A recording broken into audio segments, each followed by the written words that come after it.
internationale. SeneInfo International.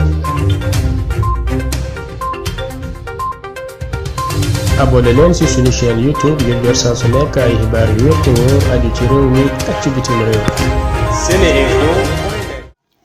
Internautes de SeneInfo.net et SeneInfo International, bonjour, bienvenue au résumé de l'actualité de ce lundi 3 août 2020. D'abord, l'actualité nationale avec la triste nouvelle du rappel à Dieu de Cheikh Ahmed Tidiane Ibrahim Niass, Khalif de Medina Baye, à l'âge de 88 ans. Décès survenu ce dimanche à Dakar des suites d'une maladie à l'hôpital Idrissa Pouye de Grand Yoff, ex-CTO. Il était le 4e Khalif de Baye Niass. À en croire le porte-parole de Medina Baye, Cheikh Mahi Cissé, il sera inhumé ce mercredi 5 août. Suite au rappel à Dieu du Khalif Cheikh Ahmed Tidiane Ibrahim Niass, son frère Cheikh Mahi Ibrahim Niass, actuellement fils aîné de Baye Niass, va naturellement le succéder au Khalifa de Medina Baye comme le veut la tradition. Un autre décès a marqué ce dimanche 2 août.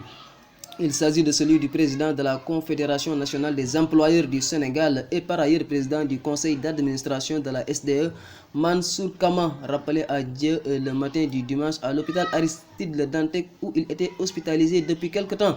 La rédaction de SeneInfo présente ses condoléances donc à Medina Baye et à la famille de Mansour Kama.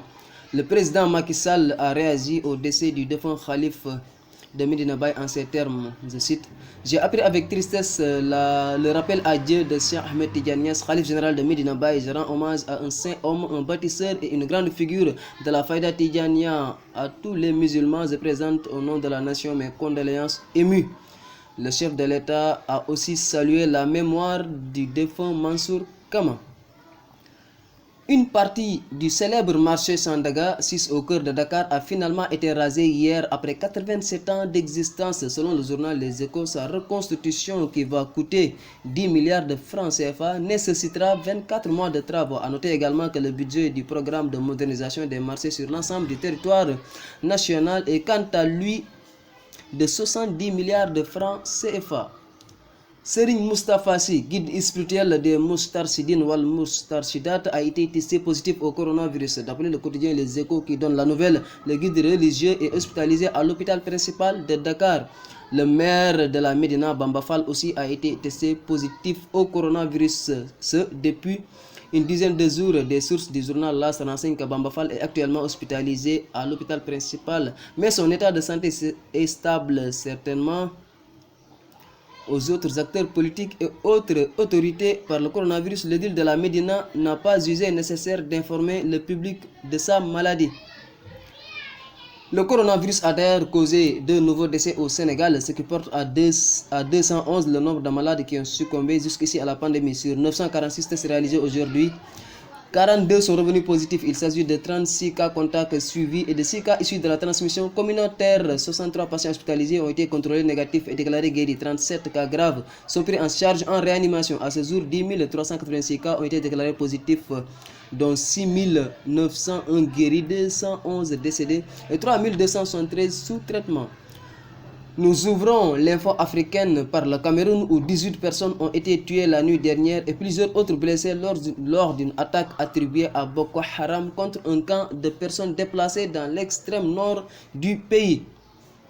L'armée malienne aussi a subi dimanche de nouvelles pertes lors de 2 attaques simultanées dans le centre du pays qui ont fait 5 morts et 5 blessés, alors qu'opposition et pouvoir ne parviennent pas à dénouer à Bamako une crise politique qui préoccupe de plus en plus la communauté internationale. Restons en Afrique où avec la situation du coronavirus, le nombre de décès liés à la COVID-19 sur le continent africain s'est élevé à 19 920 cas, alors que l'on dénombrait ce dimanche 944 450 cas confirmés, a indiqué le Centre africain de contrôle et de prévention des maladies. L'Afrique du Sud est à ce jour le pays donc le plus touché du continent en nombre de cas confirmés, suivi par l'Égypte, le Nigeria, l'Algérie, le Maroc. Sur l'international, John l'un des architectes de l'accord de paix du vendredi saint qui a mis fin au conflit armé en Irlande du Nord, est décédé lundi à 83 ans a annoncé son parti politique. En 1998, il avait reçu le prix Nobel de la paix pour son rôle dans la résolution du conflit.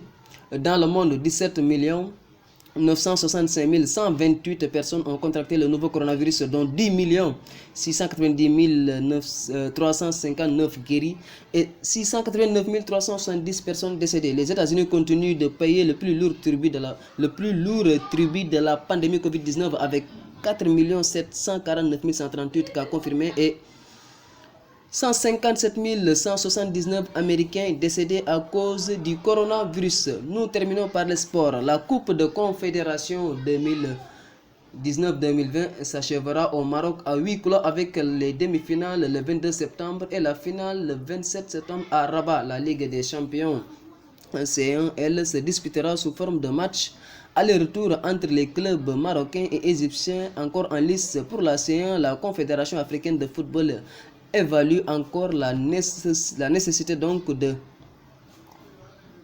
rencontres sans spectateurs. La CAF n'a pas encore défini de lieu et de date pour la finale.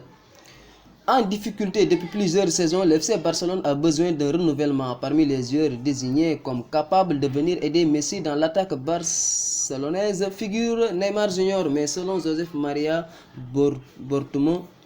Bortomeu, président du FC Barcelone, le joueur ne viendra pas. Interrogé par le journal Sport, il annonce officiellement que son club ne recrutera pas le joueur brésilien du PSG, prétextant la crise économique liée au coronavirus. C'était tout pour aujourd'hui. Merci de votre attention. À demain.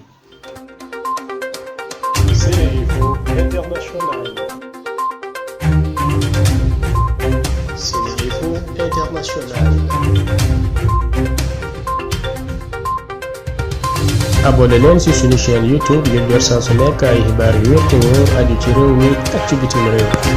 Sénéinfo.